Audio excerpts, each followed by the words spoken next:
नमस्कार, आप देख रहे हैं सिटी न्यूज और मैं हूं आपके साथ राहुल सिन्हा। दिन भर की तमाम छोटी बड़ी खबरें आपको दिखाएंगे। पहले नजर डालिए आज की हेडलाइंस पर। गांव में संदेहास्पद परिस्थिति में हुई एक किशोर की मौत। दोस्तों के साथ वाटरफॉल में गया था नहाने। पोस्टमार्टम के लिए शव को लाया गया सदर अस्पताल। परिजनों ने दोस्तों पर ही लगाया हत्या करने का आरोप। बीएनएसडीएवी में राष्ट्रीय गौरव के रूप में मनाया गया कारगिल विजय दिवस। प्रिंसिपल ने फहराया तिरंगा, दी गई शहीदों को श्रद्धांजलि। छेड़खानी मुद्दे पर गुरुकुल स्टडी सेंटर के संचालक संजीव सिन्हा ने की प्रेस वार्ता। खुद पर लगे आरोपों को बताया बेबुनियाद। संजीव की पत्नी ने हंगामा करने वाले लोगों के खिलाफ नगर थाने में दर्ज करवाया मुकदमा। और सावन की पहली सोमवारी पर भक्तिमय रहा माहौल। मंदिरों में पूजा अर्चना के लिए पहुंचे श्रद्धालु। कोरोना गाइडलाइंस को ध्यान में रखकर दुखिया महादेव मंदिर को किया गया बंद। तैनात रहे भारी संख्या में पुलिसकर्मी।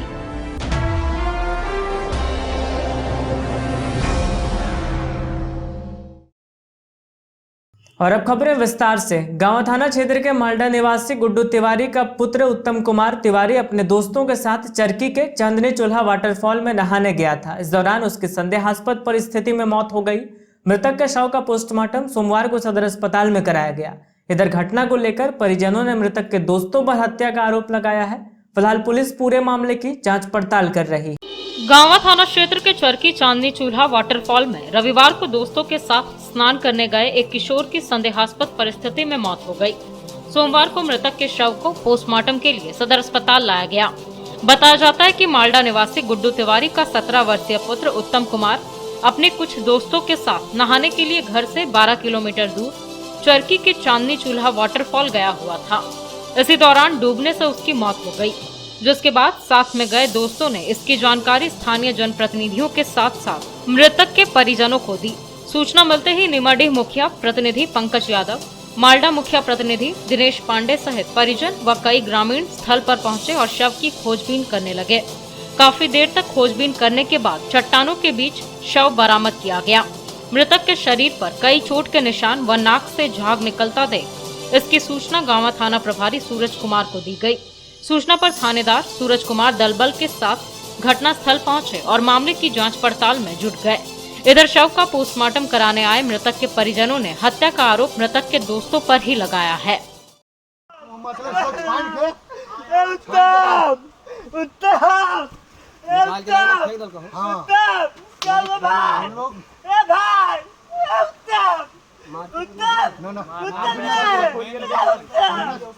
अरे पानी हल्का फुल्का देखिए, हाथ होता पकड़ के देखिए कहीं सीधा सीधा सीधा मुंह देखिए, फेरो सफेद हल्के।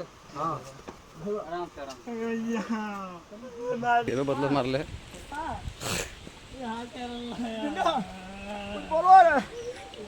हां स्टार्ट हो गया, लास्ट बात बोलता रे की अभियो मार ले पप्पा। आई देखा रे भाई, आग मेरी मार ले मां। ये फोड़ दे ले, अभियो फोड़ दे मैं। ये ला ये फोड़ ले, ला ये फोड़। अरे मारा ले पूरा। अरे अभियो चल रे, अरे अभियो चल ऊपर, अरे उठाओ ना रे। पीठिया नहीं, पीठिया तो मार ले पूरा मारे पीठिया में। पीठिया ने मार एक आदमी मिलके दो तीन आदमी ने लेगी दे हो बिकिता बिकिता। अरे सब यार ये फोड़ ले, ये फोड़ ले। पीठिया पीठिया बेरो बदला को ले, पीठिया देख बेरो बदला नहीं लोगों को ले रहा है।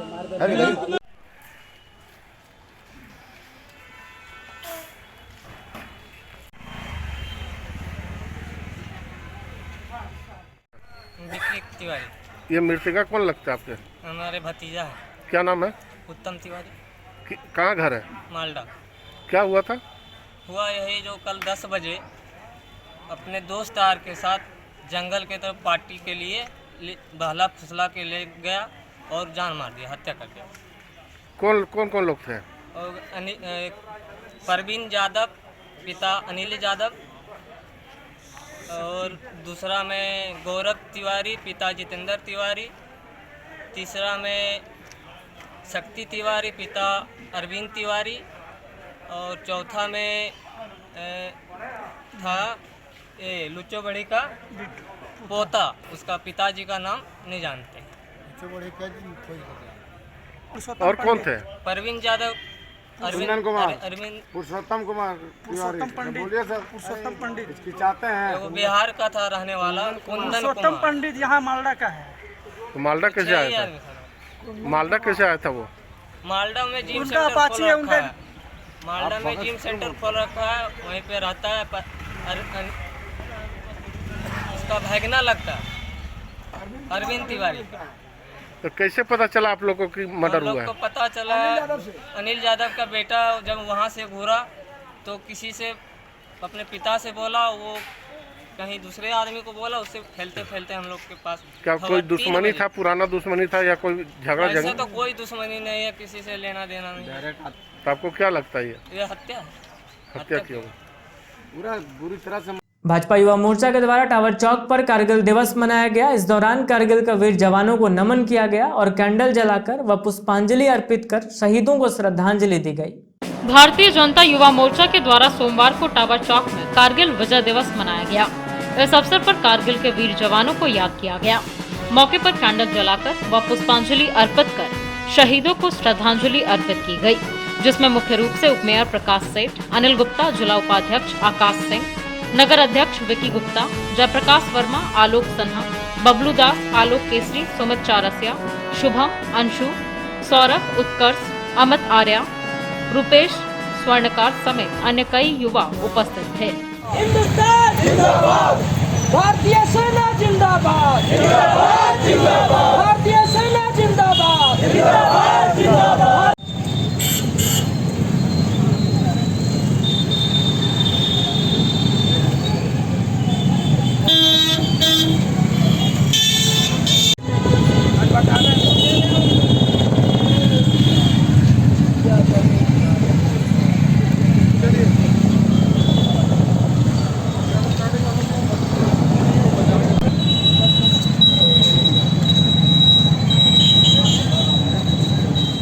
सिरसा स्थित बीएनएसडीवी पब्लिक स्कूल में राष्ट्रीय गौरव के रूप में बड़े ही उत्साह से कारगिल दिवस मनाया गया। इस दौरान तिरंगा फहराते हुए कारगिल युद्ध में शहीद हुए जवानों को नमन किया गया। वहीं विद्यालय के बच्चों ने चित्रकला के माध्यम से जवानों को श्रद्धांजलि दी। सिरसा स्थित बीएनएसडीवी पब्लिक स्कूल में शौर्य एवं विजय का प्रतीक कारगिल दिवस सोमवार को बड़े ही उत्साह एवं राष्ट्रीय गौरव के रूप में मनाया गया। विद्यालय परिसर में स्थित शहीद कारगिल स्मारक पर क्षेत्रीय निदेशक सह प्राचार्य DV public school Jharkhand zone H doctor P Hazra ने देश की आन बान शान तिरंगे को फहराते हुए कारगिल युद्ध में शहीद हुए भारत माता के वीर सपूतों को श्रद्धा सुमन अर्पित की। साथ ही साथ उन्होंने भारत माता के वीर सपूतों को याद करते हुए उनके साहस और जज्बे को सलाम किया। इस अवसर पर विद्यालय के कक्षा 3 से कक्षा 5वीं तक के विद्यार्थियों ने चित्रकला के माध्यम से उन अमर शहीदों के साहस एवं जज्बे को सलाम कर एक से बढ़कर एक चित्र बनाए। क्षेत्रीय निदेशक सह प्राचार्य DAV public school Jharkhand zone S doctor P Hazra ने कहा कि कारगिल विजय दिवस स्वतंत्र भारत के सभी देशवासियों के लिए एक ऐतिहासिक गौरव का दिन है। भारत में प्रत्येक वर्ष 26 जुलाई को यह दिवस मनाया जाता है। इस दिन भारत और पड़ोसी देश की सेनाओं के बीच वर्ष 1999 में कारगिल युद्ध हुआ था, जो लगभग 60 दिनों तक चला और 26 जुलाई के दिन उसका अंत हुआ, जिसमें भारत विजयी हुआ। कारगिल युद्ध में विक्रम बत्रा, सौरभ कालिया जैसे अनेक जवानों ने अपनी वीरता, अदम्य साहस से घुसपैठियों के मंसूबों को चकनाचूर कर दिया। सौरभ कालिया, विक्रम बत्रा, कैप्टन विजेंद्र थापर जैसे सपूत डीएवी संस्थान के विभिन्न स्कूलों से शिक्षा ग्रहण कर चुके हैं, जिन पर हमें गर्व है। मैं भारत माता के उन वीर सपूतों को नमन करता हूं। इस अवसर पर विद्यालय में कोरोना गाइडलाइंस का पूरी तरह से पालन किया गया। मौके पर विद्यालय के कुछ शिक्षक एवं शिक्षिकाएं उपस्थित रही।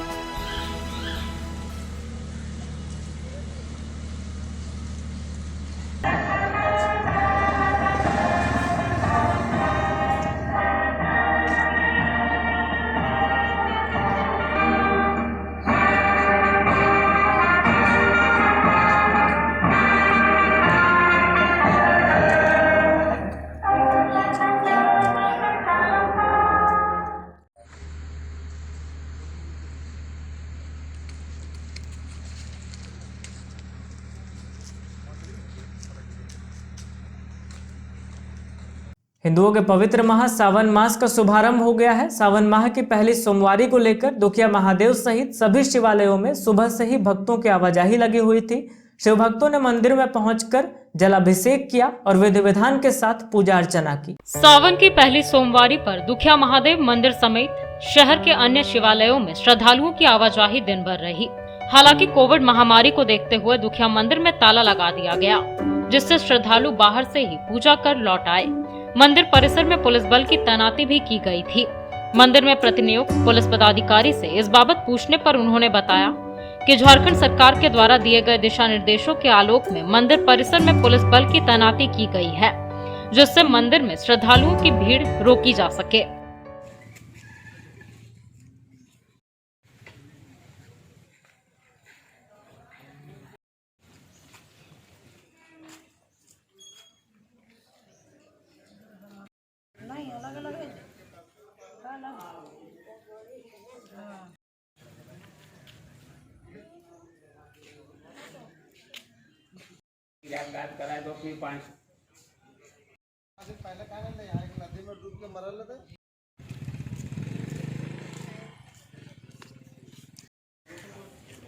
सरकार और गिरिडीह जिला प्रशासन के आदेशानुसार कोविड-19 कोरोना वायरस के देखते हुए मंदिरों को में पूजा करना भी वर्जित है। इसलिए हम लोग उसी के सुरक्षा हेतु यहाँ तत्पर हैं और यहाँ कोई परेशानी नहीं है, सब कुछ अच्छा से चल रहा है। बाबा दुखारनाथ संपूर्ण रूप से बंद है। श्रद्धालु आ रहे हैं, बाहर से जल चढ़ाते हैं पीपर तक और बाबा को प्रणाम करके जा रहे हैं।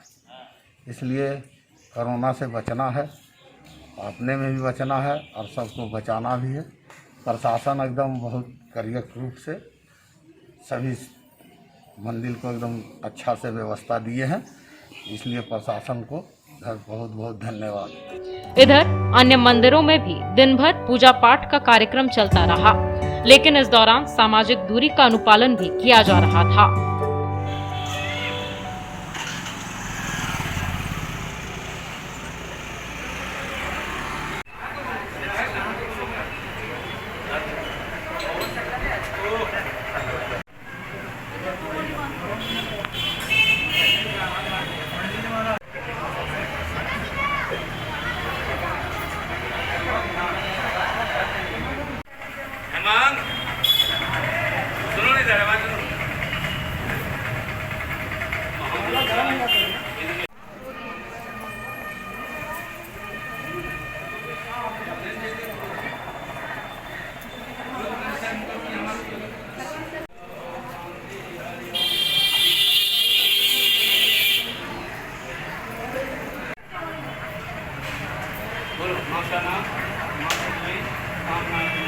सोमवारी है, क्या क्या पहला सोमवारी है, श्रावण का पहला सोमवारी। बड़ी खुशी के साथ दूरी बनाते हुए जो नियम दिया गया है उसके मुताबिक सब कोई अपने जी और जीने का आधार कर रहा है, बाबा से मना रहा है कि हम भी सुखी, हमारे बगल वाले भी सुखी, हमारे जाति जितने भी हैं सबको प्रेम दया सद्भावना से बाबा को मना रहे हैं। मना ले, जिसका दिल चाहे मना ले, बाबा भोलेनाथ को मना ले। आज पहला दिन है, तीन सोमवारी और रहेगा और प्रेम दया सद्भावना से ओम नमः शिवाय का जप कर रहे हैं लोग और जलाभिषेक कर रहे हैं। बोल दे बाबा भोलेनाथ की जय, बाबा विश्वनाथ की जय। गिरिडीह विधायक सुदेव कुमार सोनू ने सोमवार को बरवाडीह मदरसा के पास 16,000 लीटर की क्षमता वाले जलापूर्ति योजना का उद्घाटन किया। इस दौरान बताया गया कि इस जलापूर्ति योजना से आसपास के क्षेत्रों को पीने का पानी उपलब्ध हो सकेगा। बरवाडीह मदरसा के पास लघु जलापूर्ति योजना का उद्घाटन सोमवार को गिरिडीह विधायक सुदेव कुमार सोनू के द्वारा किया गया। 16,000 लीटर की क्षमता वाले इस जलापूर्ति योजना का उद्घाटन विधायक ने नारियल फोड़कर किया। इस दौरान बताया गया कि इस जलापूर्ति योजना से आसपास के क्षेत्रों को पीने का पानी उपलब्ध हो सकेगा। बताया गया कि इलाके के लोग कई बार पेयजल की किल्लत की शिकायत कर चुके हैं, जिसके आलोक में इस योजना का शुभारंभ कराया जा रहा है। मौके पर झामुमो जिलाध्यक्ष संजय सिंह, गौरव कुमार, संवेदक रतन गुप्ता, अरशद गांधी, शेरू अली, गोपाल शर्मा के अलावा कई स्थानीय लोग मौजूद थे।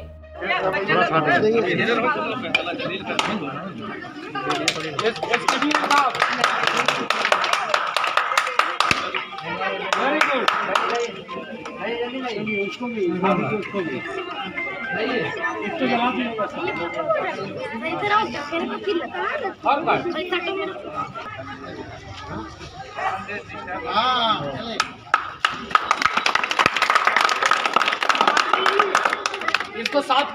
तो माँ बहन लोग यहाँ का बोला कि ऐसे नहीं हम नहीं पानी वास्ते भटकते रहे, तो हमको भी तो इस बात का जरूर एहसास था कि भाई सबसे ज़्यादा जरूरी यहीं पर है। तो हमने उसको पूरा किया और जो अरशद भाई बोले हैं, मेरा वार्ड 36 नंबर जहाँ हम रहते हैं वहाँ पर जलापूर्ति की योजना भी है। एक बड़ी परियोजना हम लोगों ने बोर्ड से स्वीकृति करा कर भेजी है, उसका स्वीकृति होकर आ जाएगा, वो करोड़ों की योजना होगी। उससे पानी यहाँ से उठकर 36 नंबर वार्ड तक जाएगा। हम यही कहेंगे कि आज सिकंदर भैया का सपना पूरा हुआ, तो जो बोले थे वो बात पूरी हुई। इसी बात को याद रखते हुए हम लोग की शुरुआत करें और ये दुआ करें कि सिकंदर भैया जहाँ हो, देख रहे हो कि उनका बोला। उपायुक्त राहुल कुमार सिन्हा ने डीसी ऑफिस में जानकारी दी कि कुपोषण उपचार केंद्र में कुपोषित बच्चों की पहुंच काफी कम है। इसको देखते हुए कई एनजीओ को जिम्मेवारी सौंपी जा रही है।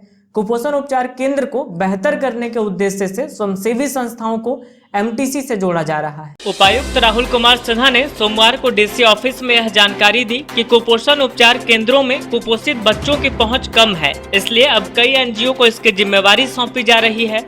बताया गया कि जिले में संचालित कुपोषण उपचार केंद्रों को बेहतर करने के उद्देश्य से स्वयंसेवी संस्थाओं को एमटीसी से जोड़ा जा रहा है, ताकि जिले में अति गंभीर कुपोषित बच्चों को बेहतर स्वास्थ्य लाभ मिल सके। बताया गया कि Gramin Vikas Samiti Mahesh Munda, Society of Community Health Oriented Operation Link एवं Chetna Vikas Giridih, Samajik Parivartan Sansthan, Ambedkar Social Institute, Help Foundation, Abhivyakti Foundation एवं जागो फाउंडेशन गिरिडीह को निर्देश दिया गया कि जिले में संचालित एमटीसी केंद्रों की जिम्मेवारी लेते हुए अति गंभीर कुपोषित बच्चों के परिवार वालों को परामर्श देते हुए एमटीसी में भेजना सुनिश्चित करेंगे। साथ ही एमटीसी से डिस्चार्ज के पश्चात संबंधित परिवार को फॉलोअप हेतु प्रेरित करना सुनिश्चित करेंगे तथा ऐसे कुपोषित बच्चे जिनमें किसी भी प्रकार की चिकित्सीय जटिलता नहीं है एवं जिनका घर पर ही प्रबंधन किया जा सकता है, उसके परिवार को पोषण एवं स्वास्थ्य संबंधी परामर्श देना सुनिश्चित करेंगे। साथ ही प्रत्येक महीने अपने कार्यों के प्रगति प्रतिवेदन जिला समाज कल्याण पदाधिकारी को अचूक रूप से उपलब्ध कराएंगे। बालाजोरी गांव के कई लोग सोमवार को डीसी ऑफिस पहुंचे और अवैध रूप से पत्थर उत्खनन रोकने को लेकर एक ज्ञापन सौंपा। बताया गया कि अवैध रूप से पत्थर उत्खनन का विरोध करने पर इन्हें मारकर फेंक देने और झूठा मुकदमा में फंसाने की धमकी दी जा रही है। आवेदन की एक प्रति इन्होंने सहायक खनन पदाधिकारी को भी सौंपी। परसन ओपी के बालाजोरी गांव के कई लोग सोमवार को डीसी ऑफिस पहुंचे और अवैध रूप से पत्थर उत्खनन रोकने को लेकर उपायुक्त को ज्ञापन सौंपा। ज्ञापन की एक प्रति इन्होंने सहायक खनन पदाधिकारी को भी दी है। बताया गया कि इन्हें दबंगों द्वारा रहती जमीन में अवैध रूप से पत्थर उत्खनन कर लेने तथा रोकने पर जान से मारकर फेंकने और झूठा मुकदमा में फंसाने की धमकी दी जा रही है। बताया गया कि मोहम्मद इसराइल उर्फ हैदर, मोहम्मद यूसुफ, मोहम्मद इदरीस, मोहम्मद मुबारक समेत कई लोगों ने आवेदन में कहा है कि मौजा बाराजोरी में इनकी रैयती खाते की भूमि है, जिस पर वर्षों पूर्व से इन लोगों का दखल कब्जा चला आ रहा है, लेकिन बाद में गांव के ही लोगों ने पत्थर उत्खनन का पट्टा प्राप्त किया, जिसमें इन सभी रैयतों का हकियत को अंचल अधिकारी व कर्मचारी के मेल में लाकर गलत भूमि प्रतिवेदन बनाकर पट्टा प्राप्त कर लिया। पत्थर उत्खनन से इनके जमीन पर काफी प्रभाव पड़ा है और इनके जानमाल का खतरा भी बना हुआ है। इन्होंने प्रशासन से इस पर हस्तक्षेप करने की मांग की है। ये सबकी बाराजोरी केलड़ा पंचायत ग्राम बाराजोरी का मैटर है सर। ये अवैध तरीके से खनन किया जा रहा है और लोकल प्रशासन के मिली भगत से, और उनका लीज है 1 एकड़ 31 डिसमिल में और काम हो रहा है लगभग 2.5 एकड़ में, और लीज कहीं और है और काम कहीं और कर रहा है। और नदी जो है सर बहुत बड़ा नदी है, वो नदी से भी पत्थर निकाल कर नदी को नाला में तब्दील कर दिया गया है और लोकल प्रशासन के मिली भगत से काम हो रहा है। डीएमओ साहब हम लोग को बात सुनते हैं ग्रामीणों का, और वन विभाग में जो सर मिट्टी बहुत सारा डंप किए हैं, और माफिया लोग जब हम लोग अपना ज़मीन में जब हम लोग जाते हैं कि मेरा ज़मीन से अवैध खनन हो रहा है तो इसको बंद किया जाए, तो थाना से 107 पे धारा लगवा के रखे हैं। बोलते थाना की तुम आएगा माइंस पे तो तुम लोग को अरेस्ट कर लिया जाएगा। कौन सा थाना का मामला है? ये ओपी परसन थाना का है सर, थाना राजधनवार ओपी परसन। तो क्या आप लोग डीसी साहब को आवेदन दिया? डीसी साहब के पास हम लोग आवेदन दिए, माइनिंग के अफसर के पास भी दिए हैं, मतलब हम लोग 15 जगह आवेदन दे चुके हैं सर, लेकिन अभी तक कोई कार्रवाई नहीं हो रहा है। और नदी को नाले में तब्दील कर दिया है और हम लोग को ज़मीन से अवैध खनन कर रहा है। और उनका लीज है 1 एकड़ 31 डिसमिल में, लेकिन पिछले साल लॉकडाउन से 2020 के बाद से सर वो एरिया को बढ़ा दिया है। लॉकडाउन में मशीन के ज़रिए से एरिया को बढ़ा दिया, 2.5 एकड़ में काम कर रहा है और अवैध तरीके से खनन किया। अब आप लोग क्या मांग करते हैं? हम लोग को मांग यही करते हैं कि मेरा जो ज़मीन है वो हम लोग को ज़मीन मिला जाए। हम लोग को ज़मीन से अवैध खनन कर रहा है, हम लोग को ज़मीन बंजर बन गया है, बगल में खेती भी नहीं कर पा रहे हैं। 107 धारा लगा के रखे हैं। यदि हम लोग बगल में खेती करने भी जाते हैं तो थाना वाला बोलता है कि तुम लोग को अरेस्ट कर लेंगे, तो रोमांस पे कहा जाता है। एकीकृत पारा शिक्षक संघर्ष मोर्चा गिरिडीह प्रखंड इकाई की बैठक सोमवार को झंडा मैदान में की गई। बैठक में मुख्य बिंदुओं पर चर्चा करते हुए पदाधिकारियों ने कहा कि अगर 15 अगस्त 2021 तक झारखंड सरकार सभी पारा शिक्षकों को स्थायी नहीं करती है तो 16 अगस्त से सभी पारा शिक्षक आंदोलन को बाध्य होंगे। पारा शिक्षक संघर्ष मोर्चा गिरिडीह प्रखंड इकाई की बैठक सोमवार को झंडा मैदान में की गई। यहां बैठक की अध्यक्षता प्रखंड अध्यक्ष राजकुमार ने की, वहीं संचालन प्रखंड सचिव मनोज कुमार शर्मा ने किया। बैठक में अतिथि के रूप में जिलाध्यक्ष नारायण महतो एवं राज्य इकाई के सदस्य रवि सिन्हा एवं बिरनी प्रखंड के अध्यक्ष मनोज शर्मा भी उपस्थित रहे। बैठक में मुख्य बिंदुओं पर चर्चा की गई। इस दौरान पदाधिकारियों ने कहा कि अगर 15 अगस्त 2021 तक झारखंड सरकार सभी पारा शिक्षकों को स्थायी नहीं करती है तो 16 अगस्त से सभी पारा शिक्षक आंदोलन करने को बाध्य होंगे, जिसके सारी जवाबदेही झारखंड सरकार की होगी। मौके पर पुरुषोत्तम पांडे, लखनलाल वर्मा, रियाजुल अंसारी, नीरज कुमार, गणेश गुप्ता, शुभम कुमार मंडल, गौतम, अनीस दास समेत अन्य कई लोग उपस्थित थे। पारा शिक्षक संघर्ष मोर्चा के बैनर तले स्थानीय झंडा मैदान गिरिडीह में पारा शिक्षकों की मांगों को लेकर के बैठक रखी गई थी, जिस बैठक में हम लोग यह निर्णय लिए हैं कि 15 अगस्त 2021 तक अगर सरकार पारा शिक्षकों की मांगों को नहीं पूरा करते हैं तो आगे की रणनीति तय करते हुए आंदोलन करने को हम लोग बाध्य होंगे, जिसकी सारा जवाबदेही झारखंड सरकार के ऊपर होगा। बैठक के पूर्व गिरिडीह सदर के विधायक श्री सुदीप कुमार सोनू जी से भी हम लोग एक शिष्टमंडल मिले। उन्होंने आश्वस्त कराए कि 15 अगस्त तक तो नहीं, लेकिन आने वाला समय में आप सभी पारा शिक्षकों के लिए 3 कैटेगरी में मानदेय भुगतान के लिए कमेटी का निर्णय किया गया है, जो सरकार जल्द से जल्द पूरा करेगी। हम लोग को आंदोलन करने में बाध्य कर रही है सरकार। हम लोग का काम है स्कूल में पढ़ाना, लेकिन सरकार आज तक ठगते आ रही है, छलते आ रही है। जो आज तक हम लोग सारे पारा टीचर भुक्तभोगी हैं। कल्याण कोष सरकार कर रही है। कल्याण कोष से हमसे लगता है कि कुछ लाभ नहीं है, झूठे कल्याण कोष का गठन कर रही है। लेकिन मेन मुद्दा है हम लोग को वेतनमान दे देते, वेतनमान मिलता था, आज हम लोग सही कदम उठाते, बच्चों को आज स्कूल में रहते, ना कि हम आंदोलन की ओर जाते।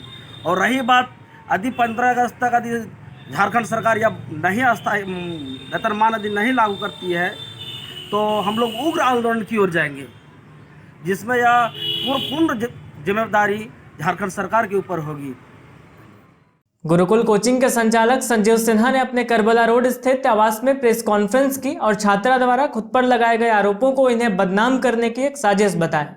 संजीव ने कहा कि अगर इन पर लगे आरोप साबित हो जाते हैं तो ये पठन पाठन का कार्य पूरी तरह से बंद कर देंगे।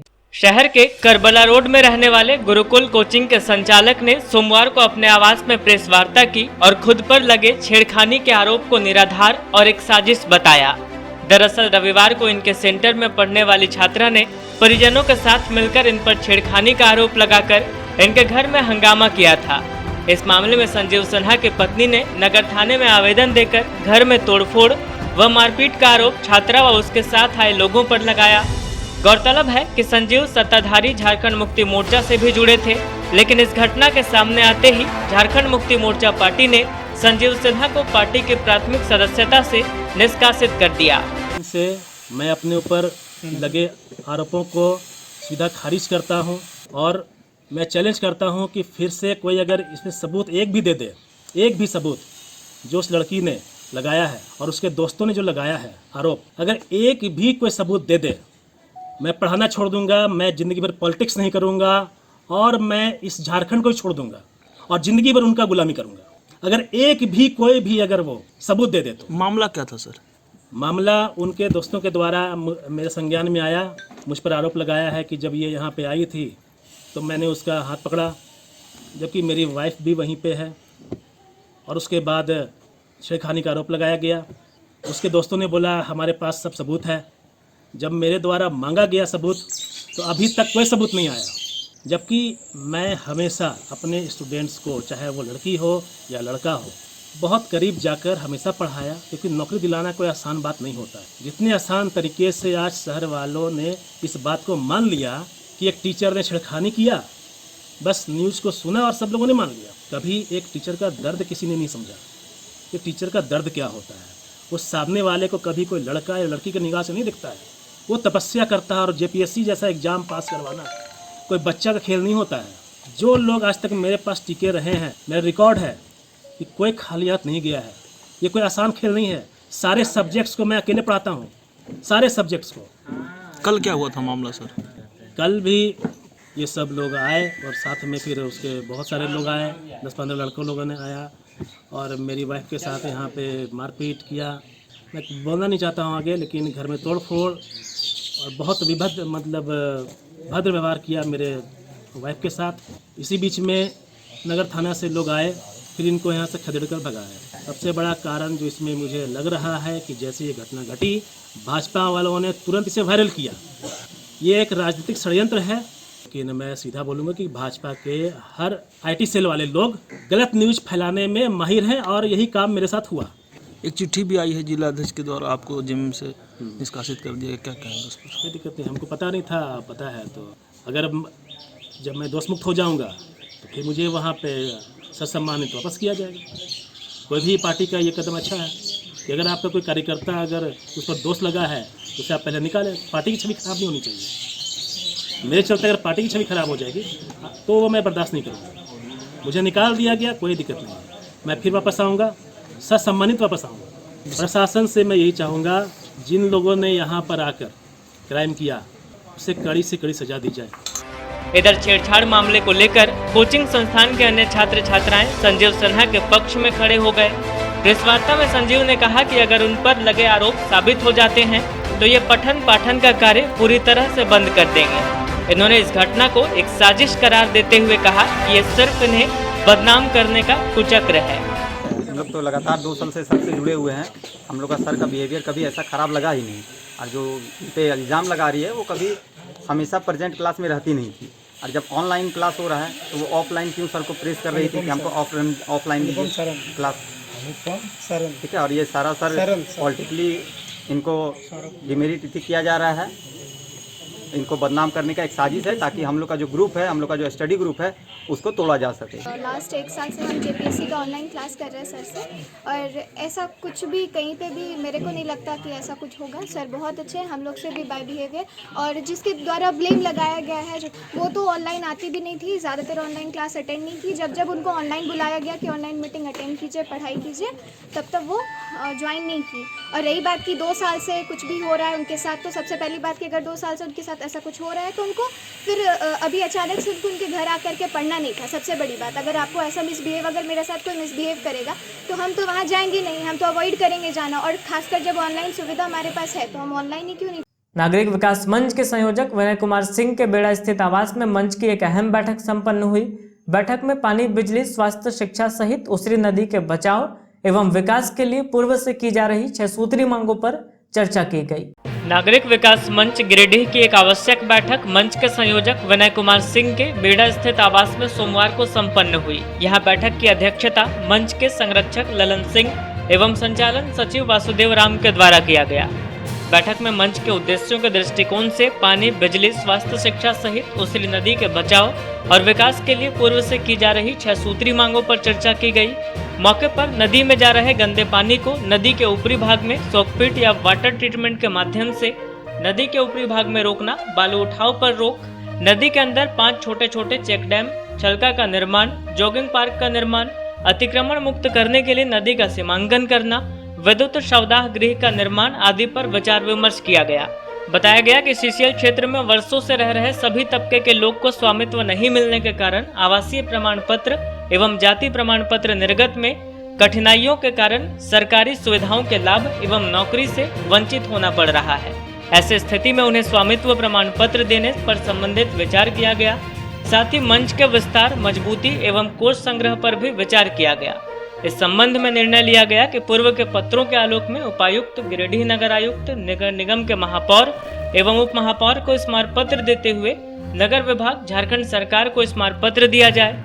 बैठक में लोक जनशक्ति पार्टी के राष्ट्रीय महासचिव राजकुमार राज, जिलाध्यक्ष विनीत कुमार, समाजसेवी राजा बंसल, मंच के उपाध्यक्ष विनोद सिंह, बच्चा सिंह, मंच के कोषाध्यक्ष सुमन सिन्हा, सह कोषाध्यक्ष शंकर गोप, राजीव सिंह, कृष्णा राय, संतोष सिंह, राहुल तांती, प्रतीक कुमार, कन्हैया यादव, धर्मू राय आदि काफी संख्या में लोगों ने अपने अपने विचार व्यक्त किए। अंत में धन्यवाद ज्ञापन मंच के संयोजक इंजीनियर विनय कुमार सिंह ने किया।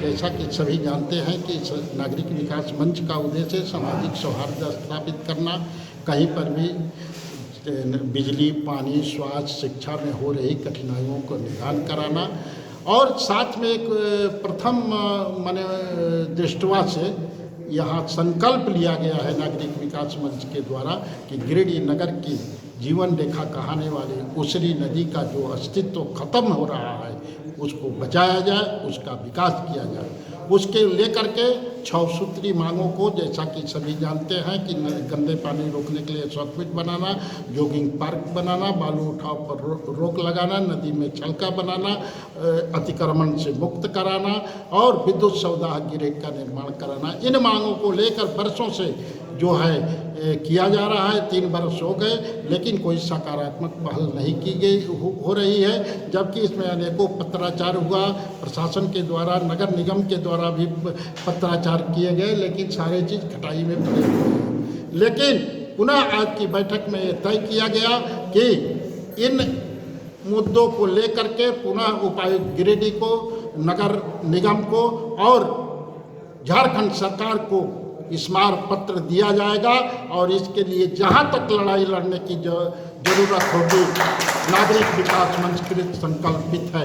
जो उसरी नदी है जिसके लिए संघर्ष कर रही है नागरिक विकास मंच प्रारंभ से ही, और उसके बचाव के लिए उसरी नदी जो लाइफलाइन है गिरिडीह का, उसके संरक्षण के लिए उसमें जो बालू उठाव हो रहा है अंधाधुंध पुलों के नीचे से, उसको रोकने के लिए और विद्युत सौगृह बनाने के लिए और सीसीएल क्षेत्र के लोगों का जो समस्या है, जो स्वामित्व प्रमाण पत्र नहीं मिल रहा है, इसके लिए संघर्ष करने का जो निर्णय हुआ है, हम अपनी पार्टी के तरफ से नागरिक विकास मंच को पूरा समर्थन देते हैं। विकास मंच के बैनर तले माननीय इंजीनियर विनय कुमार सिंह ने एक बैठक बुलाई है और बैठक में हमारे मुख्य अतिथि लोक जनशक्ति पार्टी के राष्ट्रीय महासचिव आदरणीय राजकुमार राज जी, इन्होंने अभी बहुत अच्छी बात कही है कि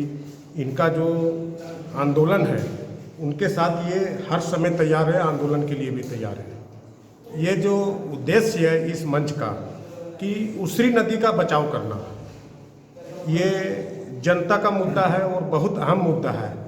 इस मुद्दे को आगे करने से हमें पूर्ण विश्वास है कि गिरिडीह के सभी लोगों का इसमें सहयोग मिलेगा और इसमें अगर आंदोलन करने की भी बात हुई तो मैं विनय कुमार सिंह जी को ये भरोसा दिलाता हूं कि मैं हर समय इनके साथ हूं और रहूंगा। कुटिया रोड निवासी आरटीआई एक्टिविस्ट सुनील खंडेलवाल ने झारखंड सरकार के मुख्य सचिव को पत्र प्रेषित कर प्रथम अपीलीय पदाधिकारी के खिलाफ शिकायत की है। इस बाबत इन्होंने कहा कि सूचना अधिकार अधिनियम 2005 के तहत प्रथम अपीलीय पदाधिकारी इनके प्रथम अपील की सुनवाई नहीं कर रहे हैं। आवेदन की एक प्रति इन्होंने स्थानीय विधायक को भी भेजी है। शहर के कुटिया रोड में रहने वाले आरटीआई एक्टिविस्ट सुनील खंडेलवाल ने सोमवार को झारखंड सरकार के मुख्य सचिव को पत्र प्रेषित कर प्रथम अपीलीय पदाधिकारी के खिलाफ शिकायत की है। इन्होंने आवेदन की एक प्रति स्थानीय विधायक को भी भेजी है। इस बाबत इन्होंने कहा कि सूचना अधिकार अधिनियम 2005 के तहत प्रथम अपीलीय पदाधिकारी इनके प्रथम अपील की सुनवाई नहीं कर रहे हैं। बताया गया कि आम लोगों के हक अधिकार की प्राप्ति के लिए सूचना अधिकार अधिनियम को प्रभावी बनाया गया था, लेकिन जिले में तैनात प्रथम अपीलीय पदाधिकारी इनके अपील को नजरअंदाज कर रहे हैं। इस वजह से इन्हें सूचना प्राप्त नहीं हो रही है और गड़बड़ी करने वाले लोग बच जा रहे हैं। इस बाबत उन्होंने कहा कि राज्य सूचना आयुक्त का पद भी फिलहाल खाली है। ऐसे में द्वितीय अपील में जाकर भी लोग बेवजह परेशान हो रहे हैं। इन्होंने सरकार के मुख्य सचिव से आग्रह किया है कि इस मामले में हस्तक्षेप कर सूचना अधिकार अधिनियम को ताकतवर बनाने में अपना सहयोग दें। गौरतलब है कि सुनील खंडेलवाल जिले के सबसे सक्रिय सूचना अधिकार कार्यकर्ता हैं और इसके लिए इन्हें 2017 में राज्य सूचना आयुक्त से सम्मान भी प्राप्त हुआ है। अब इन्होंने प्रथम अपीलीय पदाधिकारी के खिलाफ मोर्चा खोला है। देखना होगा राज्य सरकार इस मामले में क्या कुछ कहती है। जैसा कि हम जानते हैं, सूचना का अधिकार अधिनियम 2005 एक काफ़ी सशक्त एवं प्रभावशाली कानून है। इस कानून ने हमारी अनेकों समस्याओं का निराकरण काफ़ी आसानी से किया है। इस कानून के तहत 30 दिनों के भीतर सूचनाएं प्रदान करने का प्रावधान है, लेकिन अमूमन ऐसा हो नहीं पाता है। जब हमें 30 दिनों के भीतर सूचनाएं उपलब्ध नहीं कराई जाती है तो हम सूचनाओं की प्राप्ति हेतु प्रथम अपीलीय पदाधिकारियों के पास अपना प्रथम अपीलीय आवेदन लगाते हैं और वांछित सूचनाएं प्रदान करने हेतु उनसे निवेदन करते हैं। वर्तमान में ऐसा देखा जा रहा है कि झारखंड सरकार के अधीनस्थ जितने भी कार्यालय हैं, विशेषकर जिला स्तर पर, उन कार्यालयों में सूचना का अधिकार अधिनियम 2005 के तहत नियुक्त प्रथम अपीलीय पदाधिकारियों के द्वारा हमारे प्रथम अपीलीय आवेदनों का निराकरण समय सीमा के भीतर नहीं कराया जा रहा है, जिसके कारण हमें सूचनाएं प्राप्त करने में काफ़ी कठिनाई का सामना करना पड़ रहा है। प्रथम अपीलीय पदाधिकारियों के द्वारा हमारे प्रथम अपीलीय आवेदनों पर कोई सुनवाई नहीं हो पाने के कारण हमें बाध्य होकर सूचनाएं प्राप्त करने हेतु माननीय झारखंड राज्य सूचना आयोग में द्वितीय अपीलें दायर करनी होती है। द्वितीय अपीलें जब हम दायर करते हैं तो जब हमारी सुनवाई होती है उस दरमियान एक लंबी अवधि का समय लग जाता है और वर्तमान में माननीय झारखंड राज्य सूचना आयोग में एक भी सूचना आयुक्त की नियुक्ति 8 मई 2020 के बाद से नहीं हो पाई है और आयोग डिफंक्ट है, मृतप्राय है, जिसके कारण हमारी हजारों हजार की संख्या में द्वितीय अपीलें सुनवाई हेतु लंबित हो गई है। तो जब हमें सूचनाएं प्राप्त करने में काफ़ी कठिनाइयां हो रही है तो इस संबंध में आज मैंने एक पत्र श्रीमान मुख्य सचिव झारखंड सरकार को प्रेषित किया है और उनसे निवेदन किया है कि झारखंड सरकार के अंतर्गत जितने भी कार्यालय हैं उन कार्यालयों में जो प्रथम अपीलीय पदाधिकारी नियुक्त हैं वो सभी प्रथम अपीलीय पदाधिकारी हमारे प्रथम अपीलीय आवेदनों का निराकरण समय सीमा के भीतर करें। सदर अस्पताल में सोमवार को दिव्यांगों के दिव्यांगता प्रतिशत की जांच के लिए एक कैंप लगाया गया। कैंप में आंख, कान, हाथ पैर से दिव्यांग व शरीर के अन्य अंगों से दिव्यांग लोगों की जांच की गई और पहले जांच हुए लोगों को प्रमाण पत्र दिया गया। सदर अस्पताल में सोमवार को दिव्यांगों के दिव्यांगता प्रतिशत की जांच के लिए एक कैंप लगाया गया। कैंप में करीब 40 दिव्यांगों की जांच की गई। इस क्रम में आंख, कान, हाथ पैर से दिव्यांग व शरीर के अन्य अंगों से दिव्यांग लोगों की जांच की गई। वहीं पहले जांच हुए लोगों को प्रमाण पत्र दिया गया। मौके पर टीम में डॉक्टर दीपक कुमार, डॉक्टर राजीव कुमार और डॉक्टर फजल अहमद अपनी सेवा दे रहे थे। वहीं मिथिलेश कुमार, भगत सिंह, लखन मंडल, नरेश वर्मा आदि इनके सहयोग में तैनात थे। आज दिनांक 26/7/2021 को विकलांग शिविर का आयोजन किया गया है सदर अस्पताल गिरिडीह में, जिसमें करीब 40 मरीजों का इलाज किया जा रहा देखा जा रहा है। इसमें मैं doctor Deepak Kumar, eye specialist, और साथ में डॉक्टर राजीव कुमार और डॉक्टर फजल अहमद के द्वारा विकलांग बोर्ड बना करके लोगों को देखने के उपरांत साथ ही साथ विकलांग का जो सर्टिफिकेट होता है उसको इशू किया जा रहा है। और ये सदर अस्पताल में प्रत्येक महीना के 25 तारीख एवं 8 तारीख को विकलांग शिविर का आयोजन किया जाता है, जो भी लाभार्थी हो वो उस टाइम को यहाँ पे आ करके इस योजना का लाभ उठाएं। शहरी क्षेत्र के शक्तिनगर कृष्णानगर रोड पर दिन दहाड़े 2 बाइक सवार युवक रोहित कुमार पांडे के मोबाइल छीनकर भाग गए। इस बाबत पीड़ित युवक ने पचम्बा थाने में आवेदन देकर अपने मोबाइल की बरामदगी की गुहार लगाई है। युवक ने यह भी कहा कि पचम्बा थाने में प्रशासन के मुताबिक उनसे आवेदन लिखवाया गया। शहर के शक्तिनगर कृष्णानगर रोड पर सोमवार को एक युवक का मोबाइल अपराधी ने झपट लिया। पीड़ित युवक रोहित कुमार पांडे ने पचम्बा थाना में एक आवेदन देकर शिकायत दर्ज की है। बताया गया कि रोहित पांडे गिरिडीह के शक्तिनगर में किराए के रूम में रहता है। वह मोबाइल से बात करते हुए बाजार की ओर जा रहा था। इसी दौरान 2 अपराधी बाइक सवार होकर आए और मोबाइल छीनकर भाग गए। इसको लेकर युवक जब पचम्बा थाना आवेदन देने के लिए पहुंचा तो प्रशासन ने उसे अपने हिसाब से आवेदन लिखने को कहा। बताया गया कि गिरिडीह में मोबाइल छिनतई की वारदात लगातार हो रही है। फिलवक्त स्कूल कॉलेज बंद रहने से ऑनलाइन क्लास के लिए मोबाइल बेहद जरूरी है। ऐसे में सामान्य व गरीब वर्ग के विद्यार्थियों का मोबाइल छीन लिया जाता है तो उन्हें भारी परेशानी उठानी पड़ती है। भुक्तभोगी युवक व उसके परिजनों ने प्रशासन से मोबाइल जल्द दिलाने की गुहार लगाई है। मेरा नाम रोहित कुमार पांडे है। मेरे पिताजी का नाम मनोहर पांडे है। हम यहीं कृष्णानगर शक्तिनगर 28 नंबर में रहते हैं। दोपहर 2:05 हम किसी काम से राजू शोरूम के पास जा रहे थे कि अचानक 2 आदमी पीछे से आए जो बाइक पर थे। हम उस दौरान फ़ोन से बात कर रहे थे और अचानक 2 आदमी बाइक से आए जिनका चेहरा ढका हुआ था गमछा से और मोबाइल लेकर फरार हो गए। चैताडी की तरफ वो जा रहे थे। हम उसका पीछा 1 किलोमीटर तक दौड़ कर किए लेकिन पकड़ना मुश्किल हो गया। फिर लास्ट में हम एक व्यक्ति के सहायता से स्कूटी से बस स्टैंड तरफ भी गए लेकिन वहाँ पर नहीं मिल पाया। जब हम पचम्बा थाना FIR करवाने गए तो वहाँ पर पुलिस जो थी वो क्या कहती है कि अगर आप छीना झपटी का केस दर्ज कराएंगे तो अनुसंधान बहुत लंबा चलेगा और मोबाइल भी नहीं मिलेगा। तो उन्होंने जबरन क्या किया, हमसे मोबाइल खो जाने का FIR दर्ज करवा दिया। मैं आप सबों से अनुरोध करता हूं कि जल्दी से जल्दी मेरा मोबाइल कृपया ढूंढ देने का कष्ट करेंगे। धन्यवाद। अंत में आइए फिर से नजर डालते हैं आज की हेडलाइंस पर। गांवा में संदेहास्पद परिस्थिति में हुई एक किशोर की मौत। दोस्तों के साथ वाटरफॉल में गया था नहाने। पोस्टमार्टम के लिए शव को लाया गया सदर अस्पताल। परिजनों ने दोस्तों पर ही लगाया हत्या करने का आरोप। BNSDAV में राष्ट्रीय गौरव के रूप में मनाया गया कारगिल विजय दिवस। प्रिंसिपल ने फहराया तिरंगा, दी गई शहीदों को श्रद्धांजलि। छेड़खानी मुद्दे पर गुरुकुल स्टडी सेंटर के संचालक संजीव सिन्हा ने की प्रेस वार्ता। खुद पर लगे आरोपों को बताया बेबुनियाद। संजीव की पत्नी ने हंगामा करने वाले लोगों के खिलाफ नगर थाने में दर्ज करवाया मुकदमा। और सावन की पहली सोमवारी पर भक्तिमय रहा माहौल। मंदिरों में पूजा अर्चना के लिए पहुंचे श्रद्धालु। कोरोना गाइडलाइंस को ध्यान में रखकर दुखिया महादेव मंदिर को किया गया बंद। तैनात रहे भारी संख्या में पुलिसकर्मी।